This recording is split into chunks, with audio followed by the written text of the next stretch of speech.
This is Justin Pulitzer. This is my midweek video for Thursday, September 4th, 2025. All right, so we had a holiday shortened week. Obviously, we're doing the video on late night Wednesday, early morning Thursday. The data is coming in very mixed, and we have some very key numbers coming up. Thursday, don't get too worried about the ADP number. A lot of people like to look into that and try to glean what's going to happen in the Friday jobs report, but the Friday jobs report's obviously got a lot riding on it. We had seen some pretty good numbers, and then the last jobs report was a big miss with revisions down to the two prior readings. And I've been very critical about the Bureau of Labor Statistics doing this in multi-administrations, even spanning back to the Obama administration. So it was Obama, then in Trump's first term, Biden's term, they were a complete disaster. And now again in the second term, which led to their head getting fired, which I think was long overdue. Then after that, we have some other big events coming in the next few days, weeks. The Apple event, obviously September 9th, is going to be big for the iPhone. Then we have 9/11, which is always kind of a somber day and can sometimes be down in the markets. We're always on edge about potential attacks. And then on Friday, then we have Fed Day on the 17th. That's going to be on a Wednesday. And I'm a little worried about the probability about the Fed cutting is now basically 100%, 99.6. So there's nowhere to go with this but lower. So just keep that in mind. Would not surprise me to see this back off as we get closer to the Fed event, because if you're betting on this, what are you doing? Betting for the extra 0.4? It just makes no sense. If anything, you book profits. As far as the sentiment goes, coming into this week, we saw a pretty big dump. We were at 43%, down from 70 and 48% even from Jackson Hole. So I think people didn't like the dump on the Friday. Look, we've had low response rates for a while now. The algo does not like me, I guess. Ever since they did this sharing what they think you want to see, or the For You tab as opposed to who you're following being your default, that became a bit of an issue. So yeah, if you can, please be sure to take the sentiment gauges and repost them. It's very helpful, but also the dog days of summer. But yeah, and by the way, I'm still seeing a lot of people away. I basically can tell by bridge traffic and just general traffic. My garage was fairly empty the other day, and today, although it was a little mixed, Whole Foods was pretty empty, and then Trader Joe's had a bit of a line. So yeah, a little bit of mixed on my data there, but I do think a lot of people, and I'm seeing on Instagram, took this week off, and we may have to wait for next week for people to come back. So we'll see how this goes. But yeah, sentiment pulling back, and we're not the only ones seeing that. The CNN gauge, they're down to 52%. Remember, a week ago they were at 65. Everything was all fun and games, but you get a pullback and everyone starts panicking, right? The 50% area often is a bounce point, so look to see if that can hold or not. As far as data goes, we had jolts. They were a little disappointing, but better, than I think feared. The Beige Book obviously gave people confidence that there's going to be a rate cut, and factory orders were a little better than feared. But the big data that's coming up, as I had mentioned, is the ADP number on Thursday. The market will react on this because the market always reacts on this stuff and likes to try to front run. We have PMI, composite final, ISM services. That's going to be interesting to see how that's handled. And then Friday is the big jobs report at 8:30 a.m. So I had a friend of mine message me today who's not market related, but was asking me what's going to happen on Friday, which could be a bit of a tell in into itself. Basically thinking it's going to be a disaster. And my answer was, I think it's going to depend on obviously the data, but how the market is set up into the jobs report. If we're up a lot into it, I think there's the chance for a rug pull. And if we're down enough into it, there could be a relief rally, sort of a Costanza situation. So that's my thinking. If I had a personal friend message me about that, I feel obligated to tell you guys that as well. So that of course, is my take on what I think will happen with the jobs report. And then, of course, on jobs day, on Friday, we'll have that initial spasm. You could use that 5 or 15-minute range, and then anything above it is bullish, anything inside of it is neutral, anything below it is more bearish. And then what I like to do is often wait for jobs day or Fed day, often +1, so that we can be long above, neutral inside, or short below. And if you're playing intra-range, you could use the VWAP, obviously more bullish above it, more bearish below it. As far as the VIX goes, they gave it a little ride, but alas, pulling back. And we continue to make lower highs. We did have this descending wedge, but we may have to re-render it. But as far as resistance, this 100 MA has just been grim death. And now we have the 200 MA actually above it. So the bulls have defended, but the bears will need to get over the 100 MA at currently 1893 and falling, and the 200 MA at 1915 and flattening. They're not full. The bulls aren't fully out of the woods yet, by the way. Anything back below 1623 is better, but we have found support in the 14s. So yeah, there is the potential for still lower, and we may very well get that. But I'd be leery if there's an IV dump that's too hard ahead of the jobs report. You kind of, at least I kind of prefer when the protection's in place and they don't like take the weekend out right ahead of it. But yeah.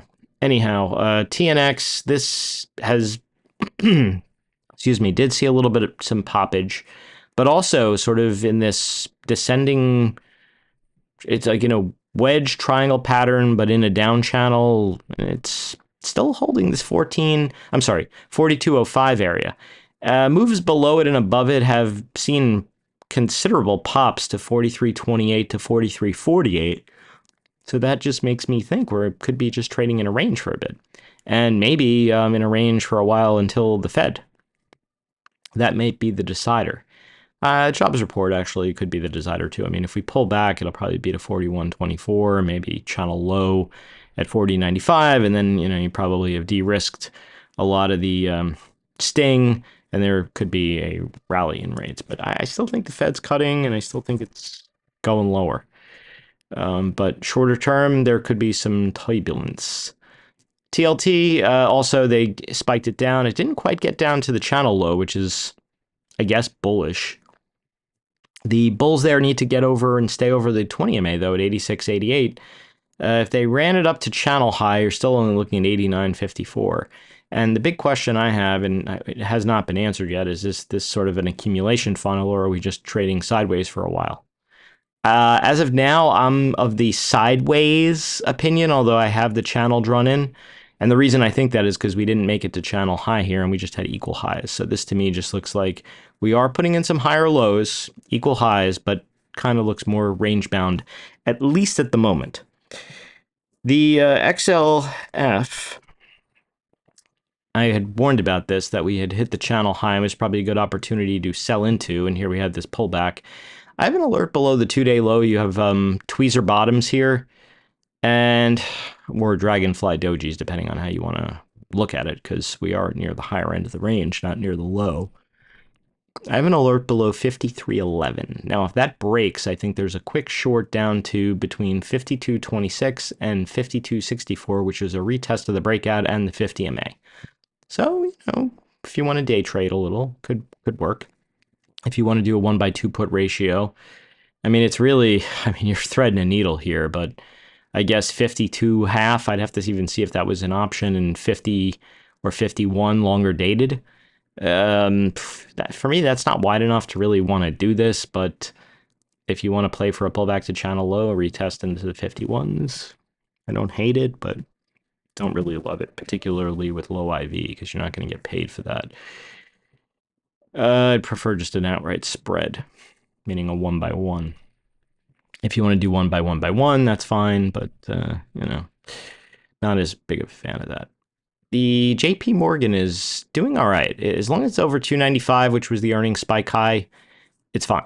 Below there, not so much. Potential for pullback even to the channel low there at 289.27. And I've talked to you guys before about these undercurrents, where we break out of a down channel, But then we sort of have this other channel that's like riding below it, and Tesla has this, a few other stocks do.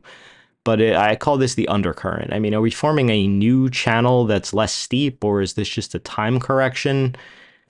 I have to tell you, the undercurrent is a term I've created. So this is not in any textbook of any technician. If anything, it's just riding below the channel or sideways, sideways and time correction. But I sort of like this undercurrent thesis, and we'll see how that plays out over time. I don't view it as necessarily bullish or bearish. I sort of just use it as a pause, although anything technically below the primary channel and trend is usually a little more bearish. I mean, if I had to throw a little shade on it. Firm. So this had this big pop, and I used the opportunity. I told you guys I had been short and then long, and I used this opportunity to book out the longs. But the good news there's good and bad news. Should I give the good news for? I guess the good news, since we're trying to be a little more positive, is that we did hold the 79.69 and really more importantly 82.53 breakout area, and you now have candles. And if you're long, below the Wednesday low of 82.38 is a clear stop. I think that could even be a short down to maybe even the 50 MA, believe it or not, 71.92. So if you want to do some kind of 1x1 or 1x2, maybe playing for the 50 MA or 1x1 with like 20 MA, 50 MA, 100 MA, I like it. I actually like that. The bad news, Klarna, there's going to be that Klarna IPO, and you may see some money migrate out of a firm, considering how much it's up, into Klarna for the IPO. So I'll be curious to see what the Klarna valuation is. If it's really good, that might be good for a firm, but you may see some selling of a firm to buy Klarna. But I would be a buyer of the weakness in a firm. I think it's a far superior company than Klarna, but it's a whole other conversation. As far as Dixie goes, not that much to say. I mean, we have the potential head and shoulders, inverted head and shoulders, kind of have this neckline at 99,421. We're holding the 50 MA at 98,035, but can't really get over the 100 MA. I mean, I would try it over the 98.79, whatever the 100 MA is at the time. If you want to try it, right or right out, because we're so close at this point. I might try it and then add over 99,421 for a run up, maybe back up to the 101s, 102s. I mean, it's only a matter of time, right? I mean, the dollar's probably not going to go that much lower. I mean, famous last words, right?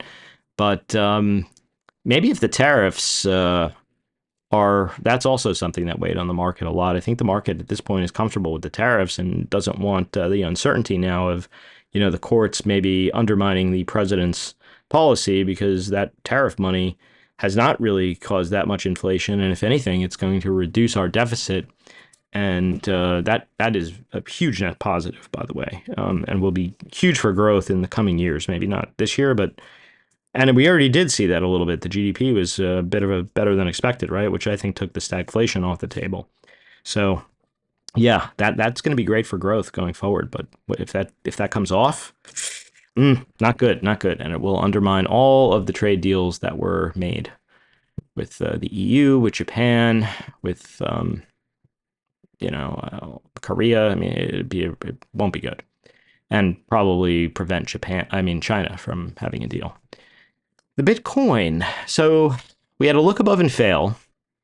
We pulled back to retest the old highs, check back to the breakout, and bounced pretty nicely. But there is some resistance on the upside now. The bulls need to get over 113,045, and then between 115,000, or really 115,635 and 117,610, and I would even venture to say between 115,000 and 117,610 is some resistance levels.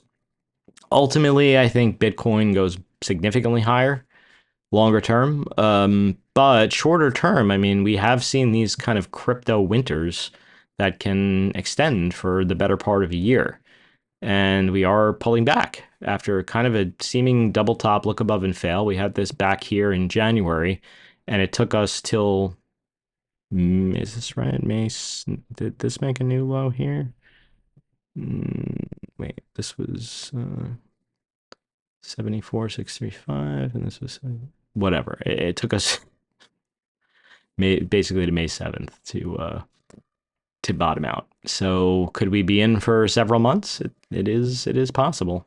So just don't let it get below 108,960 to 110,150 on you now. That would be, I think, too much. We did look below and fail, so technically we should go higher. But it doesn't surprise me to see prior supports being a little bit of resistance. And I've said we could see the 105,000, maybe even a retest of the 100,000 area, the 200 MA. The big trade I've liked all year has been the moves that either touch the 200 MA or move below it and then back up above it for longs. Ether. So still up near highs, still holding the 20 MA. A check back to the breakout there would be 39,880 half to 41.38 half. And I guess if you're long now, just use the 44.1090-ish area, the 20 MA as a stop. We do technically have a trend break kind of in both directions. We are a little bit above it here, even in the overnight, but it just seems to me like there's a little bit of pullback. It seems like some of this money has been going into gold, which something's up with gold. We have a pretty clean breakout here. Checkbacks now to the 316, what was this, 316.83 to 317.73, which had been multiple points of resistance. It will now likely be support. We are near channel high, so yes, it is a good area to trim into. This was my upside target, and I think you could use 326.73, which is the low of day, as a stop. Now, upside targets, the shorter term 2 times range is 343.48, and the 2.618 is 359.46. I would be surprised if this was the end of gold. It may be for a pullback, but gold usually ends in like multiple big up bars like this, like several. And it just like does these kind of like big ones and then a little consolidation, another big, then you wait for this kind of big reversal candle. We haven't seen that just yet. So I would be a trimmer here, but yeah, gold has been strong. And oddly enough, GDX has led the way. If anything, usually gold leads the miners. It's been weird. We've seen some of these situations lately with XLE also, and you're seeing the stocks leading the underlying commodity, which to me is very rare. But it seems to me like we're very close to the old highs at 66.98. We may even overshoot it, but I'd be a trimmer there. There's probably some muscle memory. I mean, I think that was all the way back from like 2011, right? I mean, that's when the miners really, I can't even go back that far on my chart, but that's when they peaked out. And gold has made new highs, so that's why I always say I prefer the commodity over the miners. The miners are just not well-run businesses. They used to pay big dividends back in the day, like really back in the day, but not recently. Oil stalled at the 50, pulling back to the 20-ish. I've told you before, I think oil is troubled because you have a administration that wants to they're deregulating, they're increasing more leases and more exploration, and they are pro energy. So I think they want to get the price as low as possible.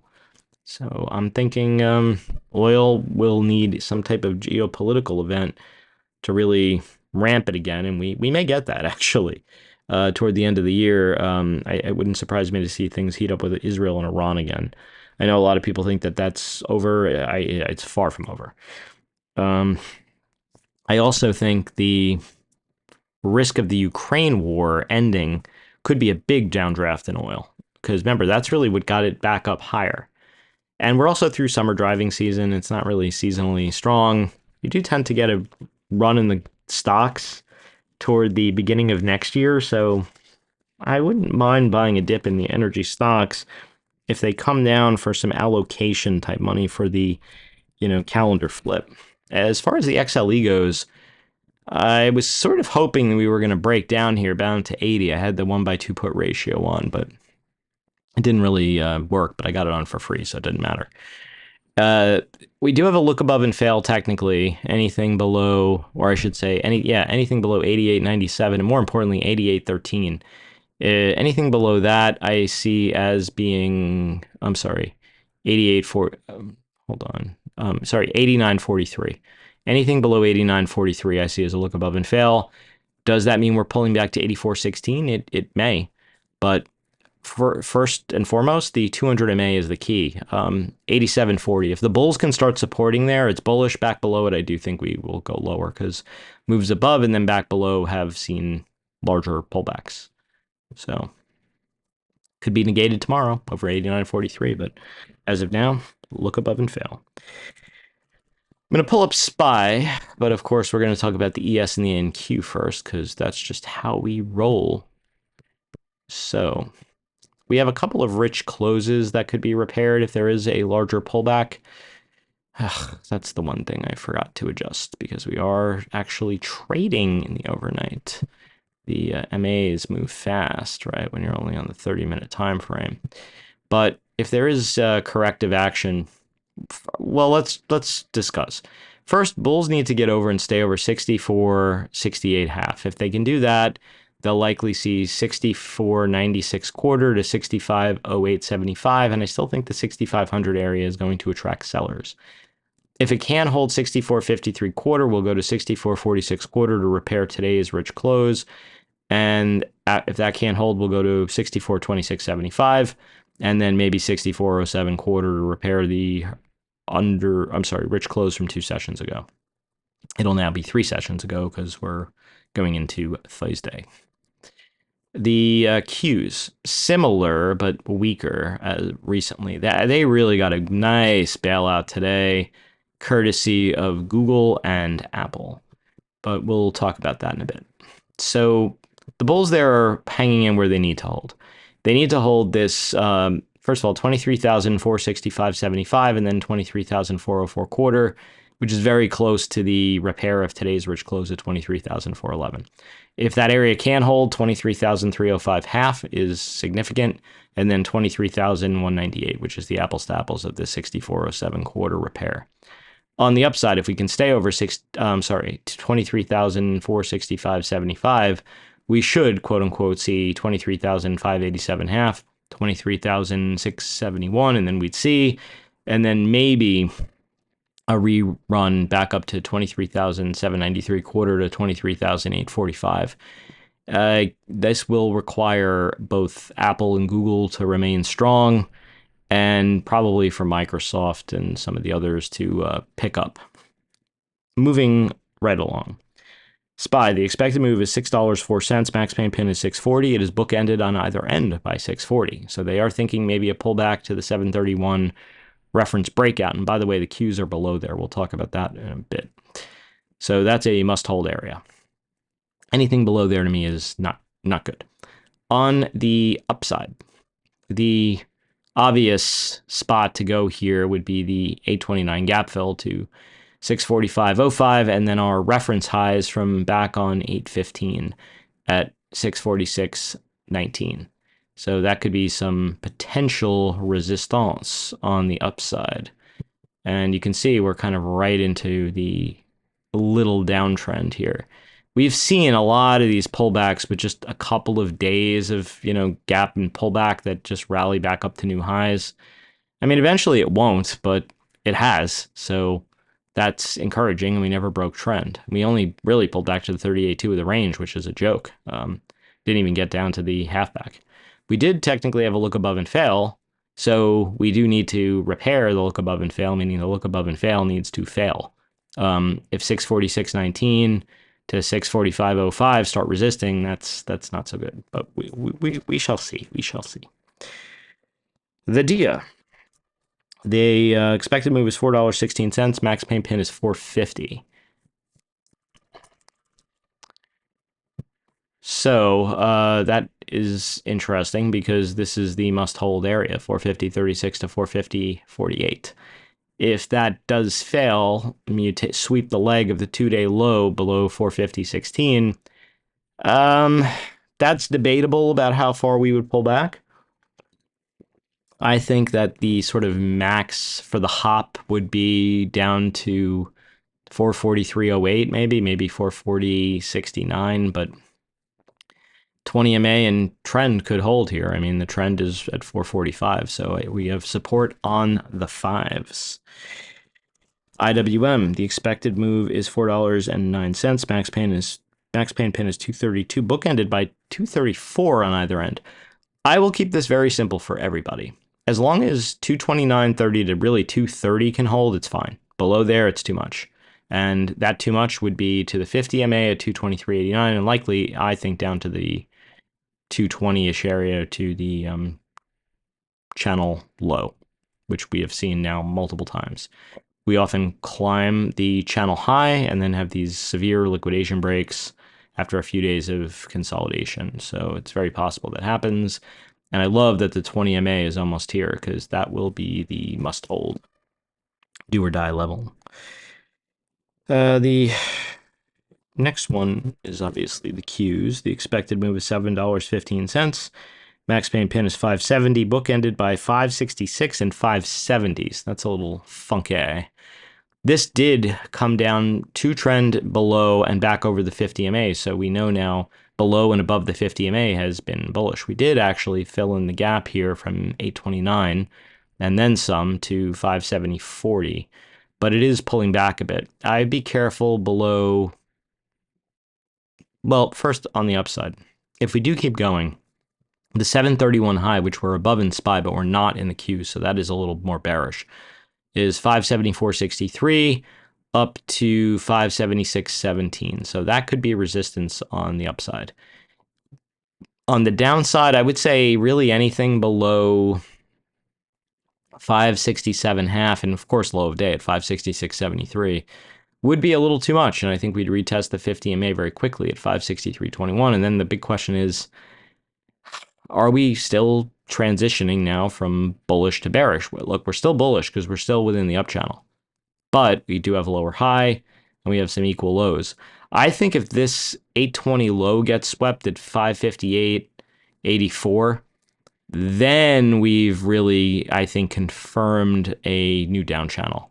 And I think we could probably come down a little further. We may even rally and it may still look bullish, but after that, I would think it would get a little ugly, and it could be quite cascadey because these are basically double bottoms, and if they're swept from a lower high, that is not the kind of look you want to have.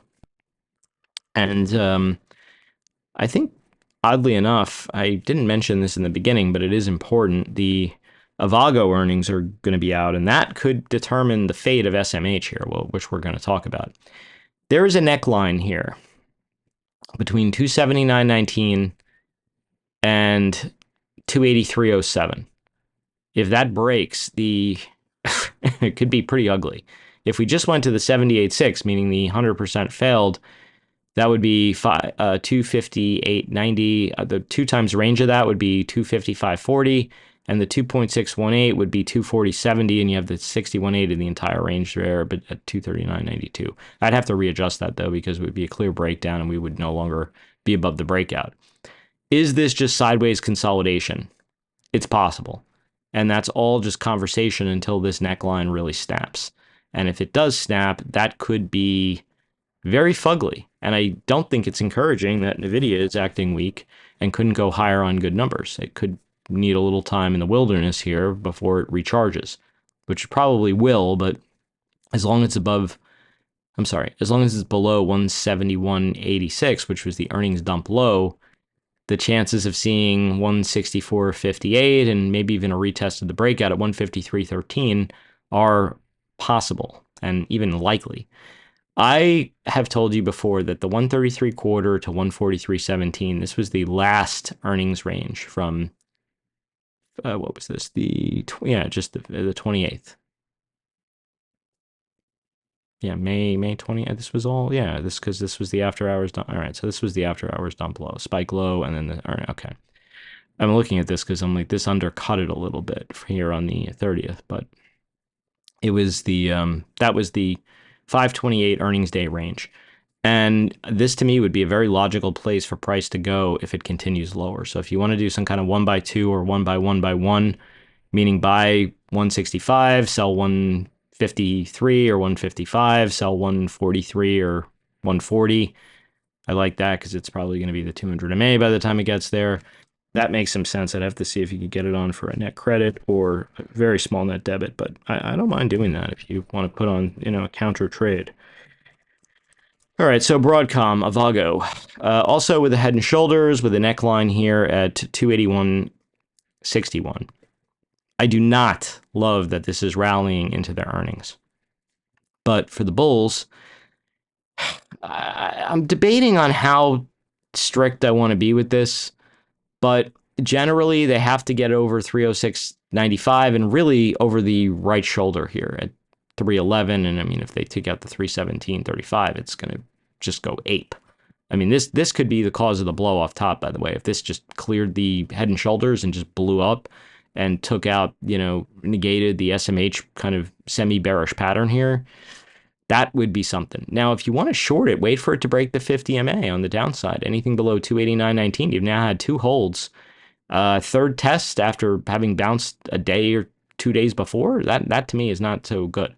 I actually think if this rallies up into it and it does have that gap down, that'll be sort of like the professional gap that could lead to a multi-day pullback. So I'm waiting to see if it can break the bearish pattern to chase it on the upside for the blow off top move, or if we break the neckline or the 50 MA for the move lower. Palantir. This is also not looking so hot. We got my 2 times range target at 184.70, and it's just bear flagging here.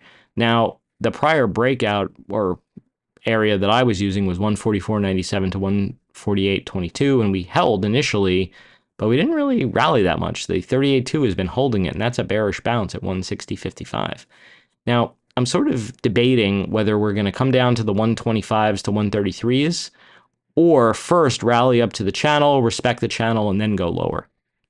The money flow is almost completely bombed out, and it is starting to actually bend back up. And on this crackhead tape that we're in, it's very possible it just does rally back up to the channel high. But as of now, this is a bit of a bear flag, so I'd be cautious. It could just chop for a while. It could just chop for a while. CRM, it never upsets me to see these woke companies get smacked up. And we've seen the anchor VWAP as key support, particularly trades below it and then back up above it. So 231.14, and the 50 MA has been somewhat resistance. The bulls will need to go back below it and above it for a trade higher. For me, rallying into the number just to dump like this, I'd let it settle out for a few days. This does not look so bullish to me. It looks like we're in a protracted decline pattern. So listen, maybe they rally it back tomorrow and it's, completely negated from a higher low. I'd say back over the 20 MA if they can hold 245. That would be a little more encouraging than not, but we shall see. The googliness. I think they got a judge who was very favorable for them. I'm a little shocked that they got the remedy they did, and it would not surprise me to see this taken up to appeal to the DC Circuit DC Circuit appellate. So what now? I would use this big pop here to trim some gains. Number one, do not let it get below 227.03. For sure, do not let it get below 224.79 if you're long. Could this keep going though? I mean, it's possible. The 2.618 is up at 246.76. And we just blew through the 2 times range. Now, I drew that in using the low from 4.7 and using this reference high from 6.10 because, look, we banged up against there several times. We ultimately did break out, though. So that's what I'm using. But very favorable ruling for them. Apple's a beneficiary, too, because they're going to keep getting that Google search cheddar. And they had a pop in the after hours to 239.50. We opened up very close to there in the morning. I used that opportunity to lock in some gains. I was in 235, 245 call spreads. I'm still short some puts, the 225, 215. But look, I still think this is going to go higher into the iPhone event. But I and I probably should have just left it on. But I decided I had made some good money on this trade. It was pretty quick. I did not love the pullback here to the 20 MA, but it didn't really freak me out at all. I was talking to some DM subscribers, and I said, if anything, I'd be buying the 20 MA. So we did get the pop today. It was on something I didn't expect. So I just used the opportunity to lock in some gains. I'll probably book some more if we get up to 245. I'm thinking we could probably trade up to 250, maybe even 260 if the market stays benign. But there sometimes is a little bit of sell the news into the iPhone event or into their, if the numbers are disappointing or, the lag for shipping isn't enough for certain analysts. Look, I don't really have that much of an opinion on the new iPhone yet. I know they have the new iPhone Air they're coming out with, which is super thin, and I would imagine the battery isn't all that amazing on it, so that doesn't really appeal to me. But I do think that Apple is still bullish, obviously. And I like that, that and Google were able to. I mean, Apple did pull back initially, but it did hold the 233.41 to 235.12 area. And as long as that area holds, it's still upside. Below that, pullback, probably to fill in the gap to the 20 MA to 228.86. But as long as that, if we can clear the 239.50 and hold, then it goes higher. Microsoft. This was a gap and you know what after earnings. Just pop and flop, and it's just been trading lower. I think you got to just let it kind of water seeks its own level. We are a little oversold in the money flow. It may just recharge from here. But for me, after seeing this, I'm just playing wait and see for a while. I'd rather see something get a little more, maybe more panicky first. I don't know that we'll get it, but we may. Amazon, again, this sort of undercurrent thesis. We do have a pennant forming, though. Bit of a triangle. The gap fill is probably some resistance at 229. We saw a little at the 61.8. Anything below the 20 MA is a little iffy at 226.46. I just think it's going to chop around and fill up the pennant for a while. So could be a iron condor or strangle play in the near term. Netflix. Now it's tried to break down many times here, and the 100 MA now seems to be significant at 1187.06 and rising. The 50 MA, though, and this neckline I drew in here at 1231.30 has been resistance. The bulls do need to clear that and hold for it to go still higher. This also, to me, looks like it may be choppy with, iron condor or maybe even strangle type of situation.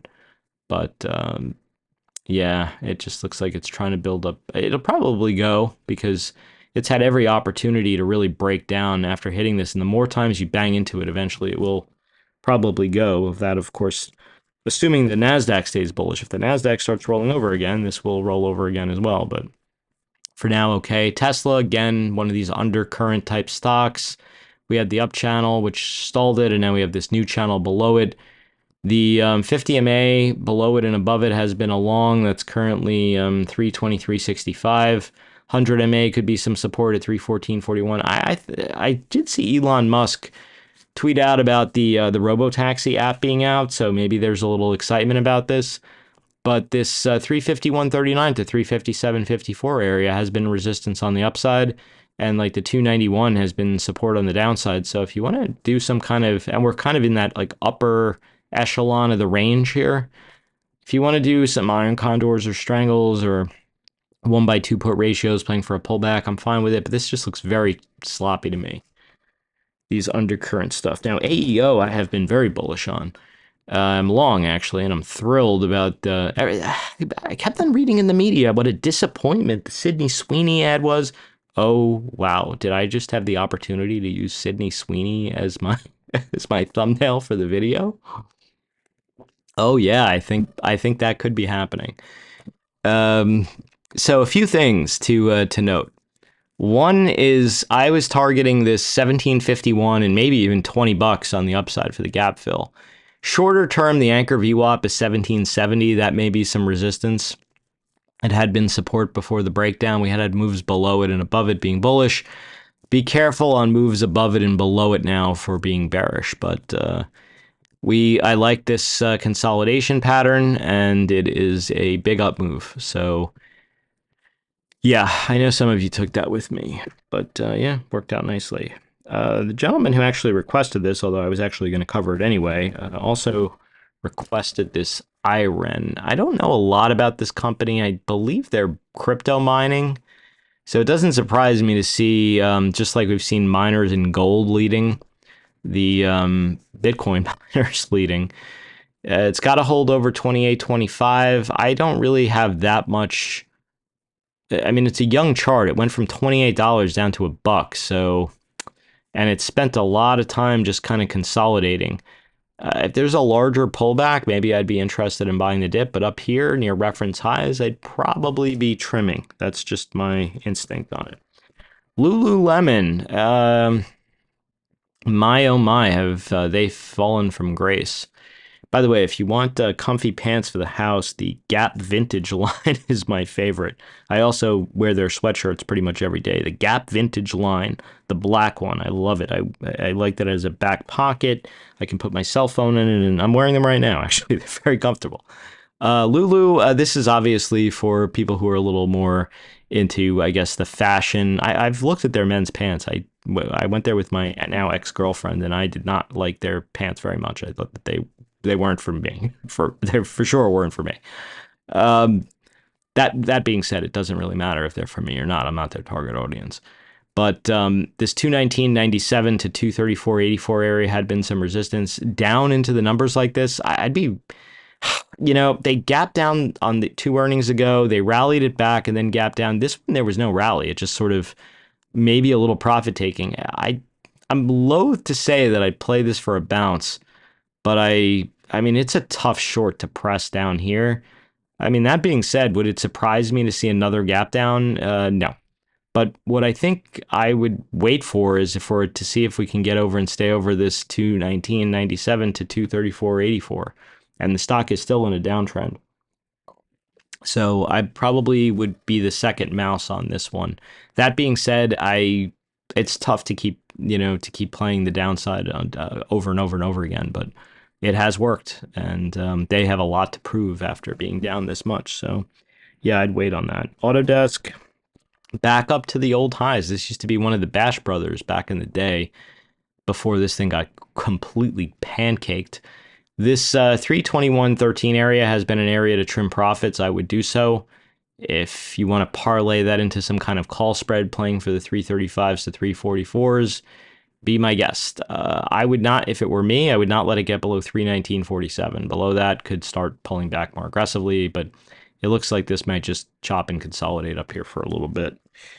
All right, KRMN, another one I'm not that familiar with, although we have talked about it recently. It looks to me like it filled the gap and it's pulling back. The 50 MA seems to be significant. Moves below it and above it have been longs. I would be a little careful, though. Post gap fill, it looks like it may need to chop around a little bit. So don't really have that much to say on this one, other than it could just be in a consolidation range here for a while with 56.22 to 57.32 on the upside. And on the downside, the 43.49 to 44.43, which is also the anchor VWAP. That would not surprise me to see this consolidate a bit. But like I said, moves below the 50 MA and above it have been long. It has been the key MA. So yeah, I would after the gap fill, I'd probably just play a little wait and see. Have a great rest of your week. I'll see you for the weekend video. Cheers.